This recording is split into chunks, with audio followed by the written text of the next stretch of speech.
পাশাপাশি দীপ্তি রায় গ্রাম পঞ্চায়েত সদস্য। নমস্কার, আমি মধুপুর জিপির গ্রাম পঞ্চায়েত মেম্বার দীপ্তি রায়। 30 তারিখে বিজেপিতে কে বা কারা আমার নাম দিয়েছে আমি জানি না। আমি তৃণমূলের পঞ্চায়েত ছিলাম, আছি, থাক। প্রধান যে আছে তিনি বাদে বাকি সমস্ত অঞ্চল পরিচালন করবার জন্য পঞ্চায়েত সমিতি থেকে শুরু করে পঞ্চায়েত থেকে শুরু করে সঞ্চালক যারা থাকে, অঞ্চলের যে 5 জন সঞ্চালক হয়, 5 জন তো, তাই তো, 5 জন সঞ্চালকই বিজেপির থেকে হতে চলেছে।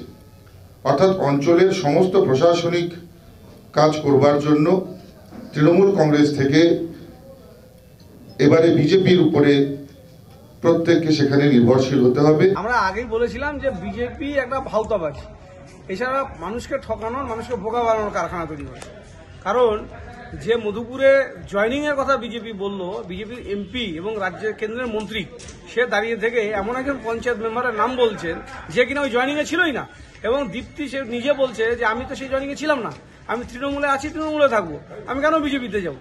এই যে বিজেপির ভাউতাবাজির একটা কারখানা বিজেপি পার্টি অফিস, তৃণমূলের সাথে জয়নিং এর প্রতিযোগিতা নেমেছেন। আপনার গোটা পার্টিটা তৃণমূলে চলে আসতে চাইছে, আমরা সবাইকে নিচ্ছি না। কাজেই এই ধরনের ভাউতাবাজি, মানুষকে লোক ঠকানোর বোকামি রাজনীতি বন্ধ করুন। তৃণমূলের শক্তি বিন্দুমাত্র কমছে না, তৃণমূল দিনের পর দিন আরো শক্তিশালী হচ্ছে, বিজেপি ক্ষয়িষ্ণুতে পরিণত হচ্ছে।